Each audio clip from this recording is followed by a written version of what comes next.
B-roll.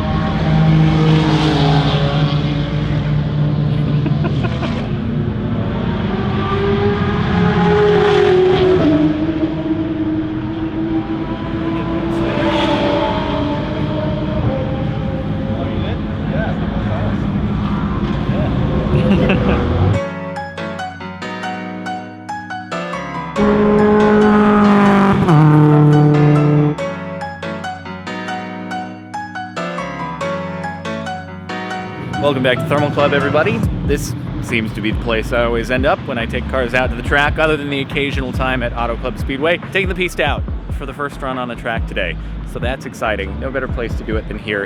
And we'll see how quick it really is. Of all the cars I've had, this one will probably take the most getting used to, just because of A, how strong the power delivery is, and the fact that the traction control is very, very minimal in the way it interferes. So I'll definitely have to modulate the throttle going into things. Ferrari suspension tends to be a little bit more loosey-goosey than like McLaren and Porsche, so I'll have to kind of deal with that going into turns and things like that.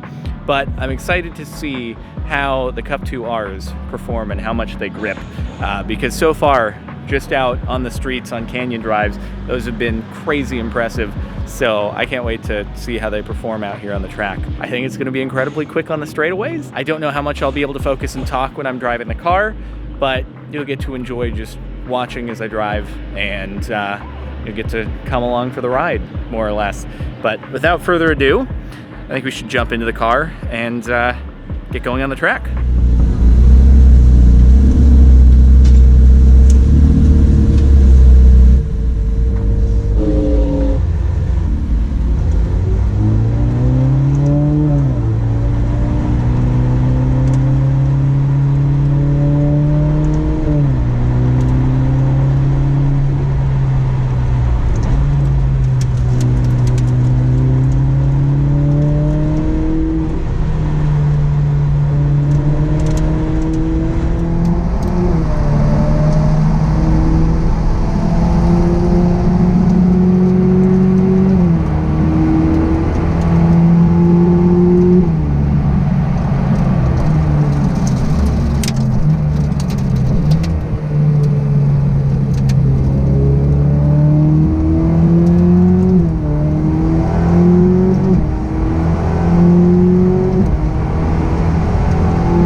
off the track, and it performed as expected. You can listen to the airplanes overhead. There's also races going on today, and we're just getting on in between the races, so you may hear some cars that are very, very loud and exciting going around the track in actual races. So performed pretty much as expected. It's just crazy fast on the straightaway, but I mean, this is the first time I've really just gotten to put the pedal to the floor and let it go, because on the street you do that and within 2 seconds you're going well over the speed limit, so you can't really do it. But you really have to modulate the throttle exiting corners, because it just has so much power it wants to apply immediately that if you just stomp it, you're probably gonna fishtail, oversteer, maybe spin. And I am not good enough of a driver to be able to handle that really well, and I probably will just spin. So I try to avoid having it happen at all. So I'm probably a little bit more conservative, and I'm sure I could apply more power earlier on and be quicker out of the corners, but I know where I need to learn things. Brakes are really good. Just a massive, massive improvement over the 458. As you would expect, everything is kind of better in every way, but the brakes in the 458 were just kind of non-existent in comparison to some other cars. So to have a Ferrari with brakes that are good and stop you in a short period of time is very impressive. And then the tires, the Cup 2Rs, they just grip like crazy. Granted, the surface out here is amazing. There aren't really imperfections that can kind of cause your car to shudder as you're going around the corners, but still, I'm very impressed. A little sad that they'll probably be mostly used up by the end of this track day.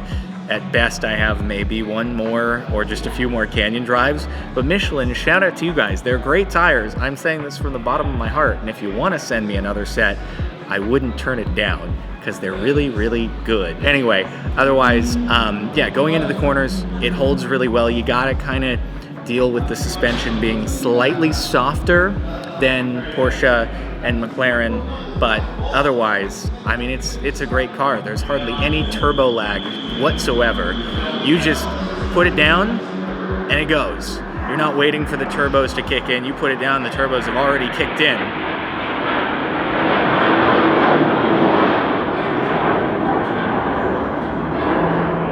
There's an airport like right over there where all the people can land their private jets and then come to thermal. So it's probably what you're hearing, you know, just someone coming out here to race their car. Anyway, here's actually a diagram of the config of the circuit that we were racing. Just a couple points that I think I could do with some improvement. First off, and this was the same when I was in the GT4 car back in August, there's an elevation change. You can see it outlined here as the hump right before you go into these S's. And I am really conservative because you can't see over the hump when you're entering it, so you don't know how much distance you have until you enter the S's. And so I tend to back off a little bit too early, and then all of a sudden I just don't have any speed to carry into these. So I just need to be a little bit more gutsy there as one thing. And then this corner over here is also really tricky because you're coming off of the longest straight on the course. I think I got up to 155, which I believe is quicker than any other cars I've driven out here. You gotta time your braking so that you're carrying the proper amount of speed into the corner, and then it's a double apex, which it's hard to get based off this diagram, but you have like a couple ways you can approach it. You can hit both apexes going around, or you can kind of start wide to the right on entry and then bring it in on the exit. Either one seems to be a possibility, so I just need to fine-tune that and figure out the best way to go around it. But the rest of the course, fortunately I was driving this exact configuration last time I was here, so I was pretty used to it. Didn't take too much to get acclimated again, but I'll work on those, keep enjoying the car. No lights came on, no issues whatsoever, so that's good, right? And hopefully it'll stay that way. So we got 1 or 2 more sessions back out there and bring it along. I don't know how much I'll be able to talk because I'm very focused on the driving, and also I might have forgotten the microphone at home to tuck into my helmet, so whoopsie. But anyway, should be fun watching the driving, and then I can focus regardless. Inside the GT500, he hasn't even taken off the plastic, but I'll give him the satisfaction of doing it. This is the cockpit of the GT500. This is the same exhaust button icon as the Porsche GT3 RS. I think they're using the same parts supplier. So it turns out the planes that I thought were landing at that as private jets, they're like military jets. Top Gun stuff. They're actually really gnarly looking flying overhead. I think they're too far out for me to get a good shot, but they're gnarly, dude. It's like some F-35. I don't know the names of models of military jets, but they're serious business. Anyway, Same sort of shifter as the GT. You spin it around and then the manual button in the center. A lot of carbon fiber here on the dash. the seats actually feel really comfortable. Like, I'm kind of envious how comfortable the seats are in here. All right, here we go. Take it off. No longer reversing. Oh, that's so satisfying. Now you gotta get the other side, right? Oh, the other side. All right. After this, that is it. It's not new anymore. Oh no. Oh, look at that. How do you feel? So satisfying. I know. Now I can finally drive the car properly. You're gonna. It'll be faster. That lost you like at least 50 pounds. Yeah. Now I still won't be able to keep up with you in a Pista. So I was actually invited out here today by Joe Gatt. He's in the GT500 here. He just got it like 2 days ago, went out on like a 500-mile road trip in one day just so he could get it up to break-in miles so that he could be here today and be able to push it. Thank you, Joe, for inviting me. I appreciate it. You are welcome, Jordan. I'm glad you came out here with your beautiful Ferrari Pista. We'll see how they compare on the track. I would hope that this is faster, just, you know, given the price point, but... I have a feeling that the Italians are going to win today. Okay, In or the maybe... Ford versus Ferrari, but we shall see. Look at that. GT500, exposed carbon on the wheels. You gotta be stoked on that, huh? I am so happy. I'm about as in love with a car as you can be without it becoming strange.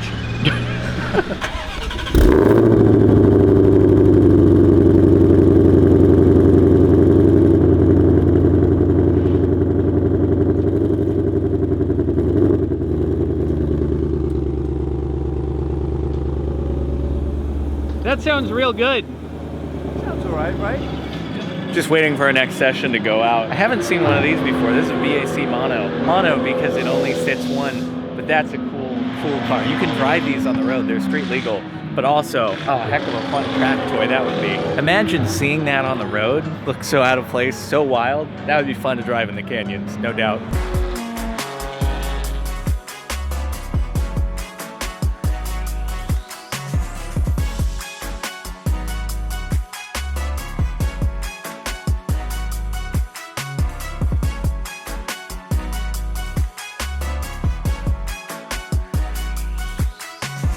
Alright everyone, we are going out now for our second session. This time I'm going to follow Joe, accompanied by Billy Johnson, who is one of the Ford test drivers. So he helped develop the GT, the GT500, and we'll see if with Billy's instruction, Joe can keep me away from him. Because last time I was quicker than Joe. Again, as it should be, given the price difference between these two cars. But perhaps with the instruction of someone who is very, very, very, very good, he'll actually be able to stay away. We'll see. Who knows? Anyway, looks like they're just about ready to head out, and then I'll follow. Hopefully everything stays all right with the car, no issues. But so far, so good.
Fortunately,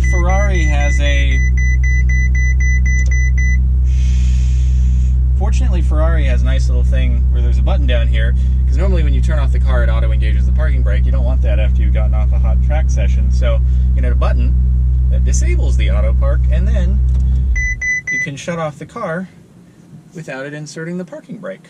Brilliant. If you insert the parking brake when the car is really hot, when the rotors are hot, it can actually cause the rotor of the parking brake, or the rotor and the parking brake to fuse together, and you don't want that. So second track session, mostly I was following behind Joe in his GT500. I was kind of messing myself up because there's a lot of tire debris on the track from all the race cars that have been going out, and so when you're following closely behind someone, they're kicking up a bunch of debris, and I'm like, I don't really want that hitting my car, so I would be purposely backing myself off on the straights as a result of that. It doesn't seem like Joe minds too much. I've had him behind me on a canyon drive, and he'll get like right up on my tail, and I'm like, you don't care about the rock debris? He's like, eh. So I'm like, okay. I was on his tail pretty much the whole time. I sometimes backed up, saw if I could catch up to him, but car dynamics pretty much the same. Don't know if I improved too much on those corners because I was paying more attention to my distance to Joe rather than paying as much attention to the braking zones, and I was looking at his brake lights instead. So I think I sort of need to be on my own in front to focus on my improvement there, but still fun. Had a great time. This car is so fast, and again, no lights, no issues, so I'm very happy and relieved about that. I just don't want to have any issues come up on my dashboard. So as long as we can get through the day without any of that, I'll consider it a great success no matter what my speeds are or anything. All in all, great time. I'm enjoying this thing. It's just, you know what's wild to me? You exit out of a corner and you start giving it throttle, and I'll reach the point where I'd be at in terms of acceleration in the 911, in the GT3 RS, and then I'm like, oh wait, there's more. I can push the pedal further, and then the pedal hits the floor, and even if I'm in like fourth gear, it just warp speeds. It's insane. You don't think that there can be much more acceleration, and then and the turbos are just immediate. It's not like you're wait, and then go. It's like, nope, as soon as that pedal hits the floor and is as far as it can go, you're just hauling. I think that's the most striking part about this. You think you're at max throttle, but nope, you can go even further, and then I just need to figure out how to manage that, right? Because it means that I'm not applying as much throttle as I could as early, and I can put more speed in exiting out of a corner. But anyway, it'll just take more getting used to. Either way, this thing is a beast. Well, it's getting late in the day, and the GoPros inside my car have died, but I have to go out for one more session. I've been waiting for a while. I meant to leave earlier, but then I was told that I messed up, and I drove through some of the marbles that are cast off of the race cars that are going. That's why we're here today. There's a race, and we're just going in between the race sessions, and I drove over the rubber, which I now need to drive hard in order to try to scrape it off. So, whoops, learn from my mistakes. Don't drive through the rubber on the edges of the track. Unfortunately, because my GoPros are dead, can't really take you long, but just gonna do a few laps, try to scrub that stuff off, hope that it works. Otherwise, rest in peace, my tires. And anyway, thanks for watching. Hopefully you've enjoyed maybe more content on the track in this car later, but it's been fun, very happy with it. Car is fast, it's pretty unbelievable, and all in all, pretty great machine. So thanks for tuning in, and I guess I'll catch you next time. Have a good one.